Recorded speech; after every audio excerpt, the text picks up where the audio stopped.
You know, I used to spend a lot of time preparing for what I was going to say at the beginning of one of these episodes that are really just not, it's not an episode, it's just a meeting. I'm Scott Ott, and that's Bill Whittle and Stephen Green. And I call first topic.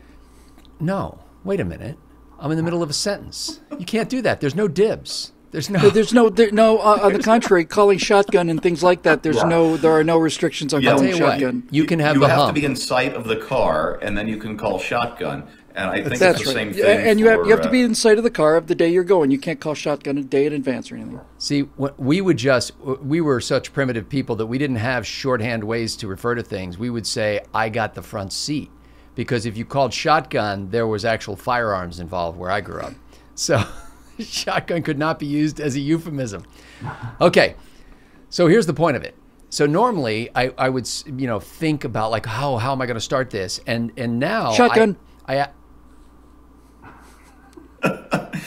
You can't even start it. Okay, we're just going to wait. I enjoy watching him suffer. It makes me happy. We're just going to wait. Why do you think I do lightning rounds? Bill learns some self-discipline. I think I just had a stroke. Okay, so what was I saying? Oh, yeah.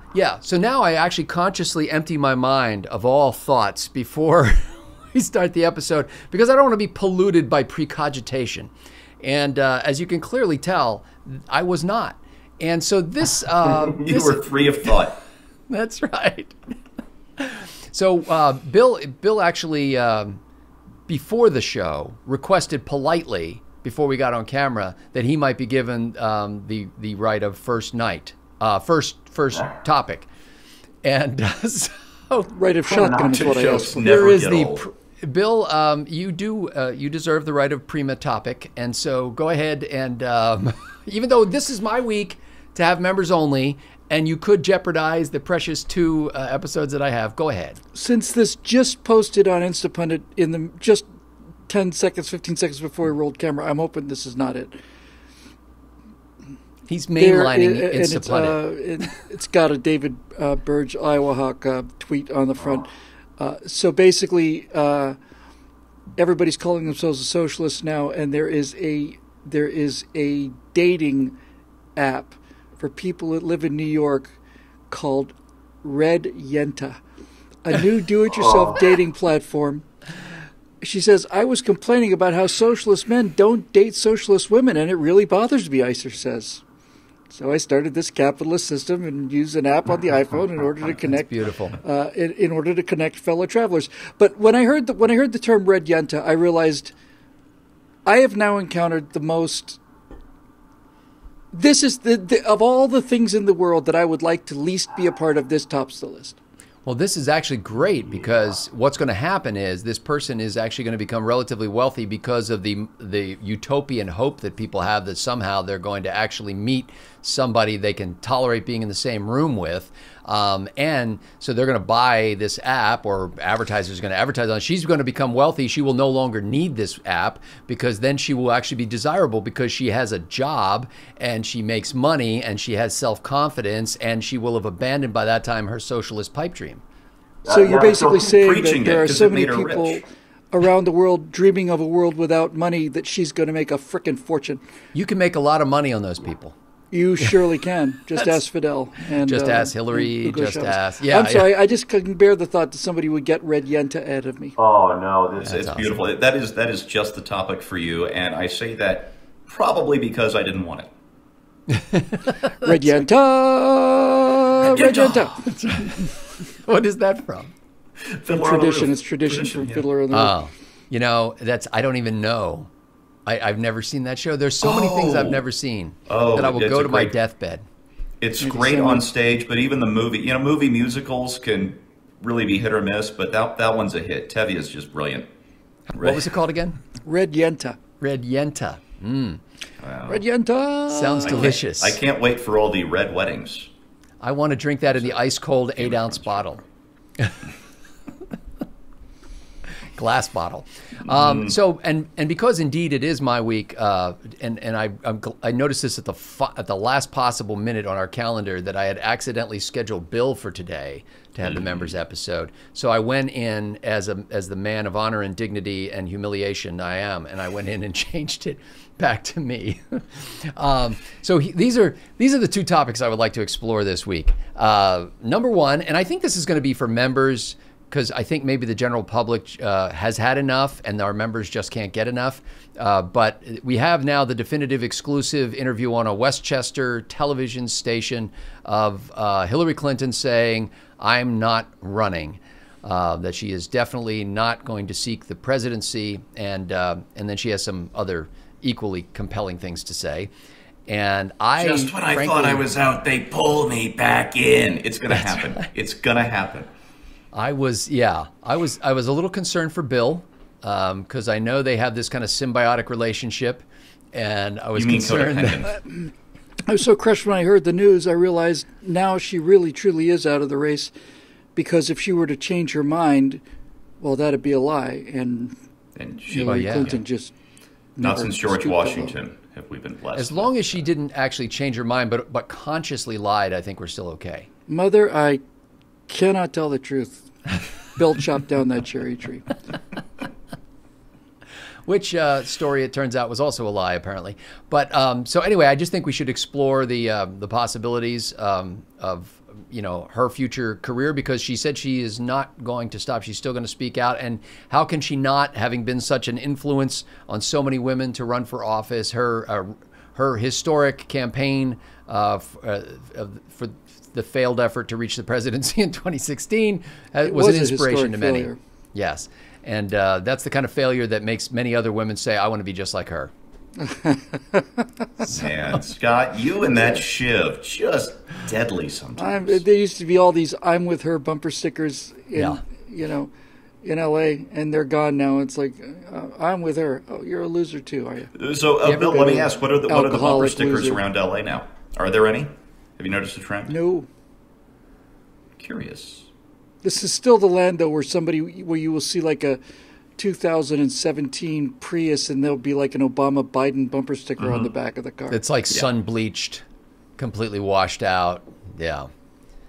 Okay, so that's my my members' topic, and actually my topic for the general public is there apparently, according to finance.yahoo.com, there are a growing group of Republicans, both in the U.S. Senate and elsewhere, who have decided, in some cases reluctantly, in other cases a little more enthusiastically, to start embracing the idea of climate change, and the best case scenario, doing so that they can kind of get out in front of what they see as an inexorable rising tide, forgive the expression, of voter belief. Some 74% of voters think that man-made climate change is real, and 64% are worried about it, according to this article.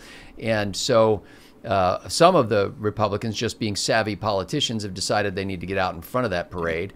Others have apparently been persuaded by the mounting evidence of wherever that's mounting. I haven't seen it mounting near me, but it's mounting out there somewhere. In any case, I guess I want to talk about how do you see that, even if it's just like a shrewd political move, and what the dangers are that facing Republicans like Mitt Romney, Lindsey Graham, what's his name, Bill Cassidy from Louisiana, and there are others. I got a whole list of them. I'll pull the list up during our episode. So what are the hazards that they may face by embracing essentially the Alexandria Ocasio-Cortez thesis without embracing her prescription? Interesting. That'll be fun. Love it. But I don't have anything off the top of my head, so I'm going to have to actually think I've gotten used to that. Here. This is like everybody else's topics sparked vibrant discussion during this episode, but my topics always just leave people in kind of befuddled silence. Well, it's Hillary Clinton and global warming, two things we've never touched before, Scott. So, that's what generates it's coming to you afresh. Yeah. No, but they're both great. Really, they are. Does this mean we can put Hillary out on an ice flow and then watch it melt? I hope Yeah, she well, can with still our get. luck, it'd turn into a land bridge. Apparently, she can swim like the polar bears can, which is why we don't need to be worried about them on the ice floes. Yeah. And therefore, It's more of Mrs. a buoyancy Clinton, than swimming thing, really. Mrs. Clinton should therefore be able to avail herself of all the walrus blubber she needs. And So- if she were to be caught in Arctic ice floes, she certainly would be easy to spot in those international orange jumpsuits that she wore. International Rescue Orange, I think, is what. You know, here's the thing. She's got money. She has, I suppose, been able to buy herself some good taste over the years. But Bill, I know you're referencing it was the 2008 Democratic National Convention where she came out to give the big speech the night before Obama accepted her nomination, and it was that highway cone orange pantsuit. It's called International Rescue Orange. Yeah, it's the same color as the walls back here. Just hideous. And the thing is, you know, if people try to dress to accentuate the parts of their physique that looks the best and to de-emphasize the parts of their physique that look the worst, that thing made her look like an actual highway cone. I don't know what she was thinking. Yeah, like a buoy. Yeah, so bad. Yeah, and I think the way she dresses is the strongest indication of her mental illness. Well, all the symptoms that are. When she's out there on the ice floe and, you know, the Coast Guard helos are flying the search matrix, I can just hear somebody radioing in, hey, I think we've spotted a 12-man raft down there. We're gonna move in a little closer. There is no joke too low for me as far as that woman is concerned. Yeah. Nothing is too low. Well, she's like the Mole Man guy at the end of The Incredibles. Nothing is below her. So I think, if only as a swan song for Bill, this moment of sweet parting. This is like it's like what is the show, The Bachelor or Bachelorette, where they give him a rose and off they go. Yeah, I'll just go out and get a rose real quick. A rose Yeah. that I can hand to her. Exactly. So thanks for all the blazing orange orange rose. This is not the last we'll see of this person, I suspect. She says that. She says that's exactly what she says. Okay, so Stephen Green, who is now has a new show on HGTV where he's taking people for home tours. I had to get out of the office. I had to, and now that I've got this mobile setup that more or less works that I had to come up with in our various travels, I thought, where better to have me sit than in front of the bar that Melissa and I put in a couple of years ago. You know, I was just about to start a Kickstarter campaign called Glassware for Green because I was afraid you were running low. No, we're in pretty good shape. And the thing is, oh shoot, I just lost my train. Oh no, that's what it is. We plan to have a big party when our big renovation is finished here, and we are currently in the third year of our year-long renovation. Hoping that your friends live long enough to come to this party. Hired the U.S. government to do the job, did you? Yeah, we sure did. There's a giant inflatable rat outside of his house right now, and a bunch of guys walking in circles with signs. Don't joke. It could happen. Oh no, but I need a topic, don't I? Yes, indeed. Yeah, something timely, believe it or not. I want to talk about the self-destruction promotional campaign for Captain Marvel, which opens on Friday.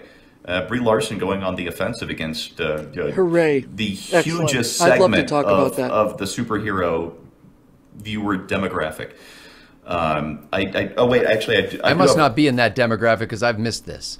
It's going to be an out-of-the-park smash hit for sure.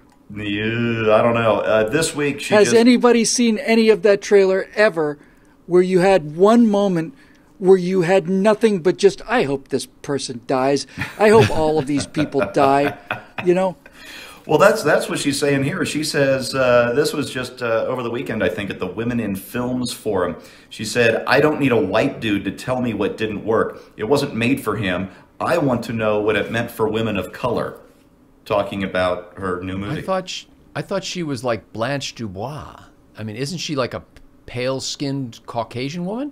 Yeah, they kicked her out of Norway for being too pale. It won't save you. True story. It won't save you. All of your protestations of how you were there in the beginning and you're an original Bolshevik, that's all just going to accelerate your advancement to the front of the execution She's just line. hoping the alligator eats her Stupid, last. stupid person. If only Comrade Stalin. So what a knew. white? I don't get the white connection. Like I could see her saying that that she doesn't have to listen to a bunch of men because she really made this film for women. Fine, I think you're stupid, but fine. But what's I don't get the white men thing. Apparently she doesn't like white dudes, and I don't know if you heard about this part. I wasn't going to get into it on my actual segment, so I'll do it here instead. She came out on the offensive on her various press tours so much against men generally that critics on Rotten Tomatoes, the amateur critics, started to tomato bomb Captain Marvel before it even came out so badly. The Rotten Tomatoes had to change their weighting rules to protect Captain Marvel from people who were offended by Brie Larson's offense at their maleness. When any kind of impartial measuring system impartially measures how people don't like progressives, then the measuring adjustments will be made by the same guys that do the global warming adjustments. Probably. Do you think there's some family PR guy at the studio who basically said, "Hey, was her name Brie? Did you say Brie Larson? Some sort of French cheese. Hey, Camembert, get out there and get into a urinating match with your male audience members." I just don't think that plays well. And white guys are the primary audience of comic books, not the exclusive audience, but this is overall, yet another milestone in the assault on your primary audience. I have no idea how it's going to turn out. Did they learn nothing from Lady Ghostbusters? Ghostbusters. Now, is there? That sounds like the thing you shave. I've heard rumors that there's going to be another Ghostbusters made with guys or the guys. I guess you don't have Harold Ramis anymore. Yeah, is that just urban rumor? The original guys?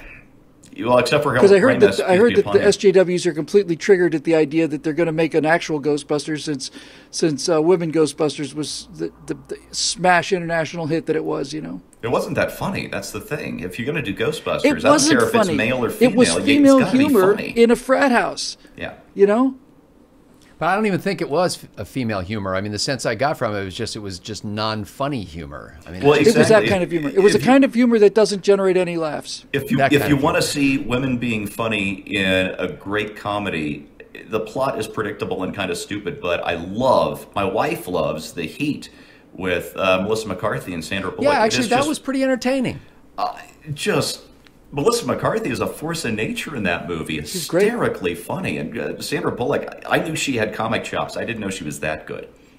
And I guarantee you, Stephen Green, and I know you're kind of an effete snob about these movie things, you and Hollywood Bill. But, come out of there. I can see myself coming out of a comedy movie, which I laughed all the way through, and saying to my wife, "Well, it was very droll, but it didn't have much of a plot. I was really looking for more depth of character." Oh, no, that's a The stars are in the wrong place on her uniform. They're supposed to be on top of her shoulder, but instead they're actually on the front of the ball of her shoulder. I quit watching at that point. I could not suspend disbelief long enough to laugh. Worst movie ever.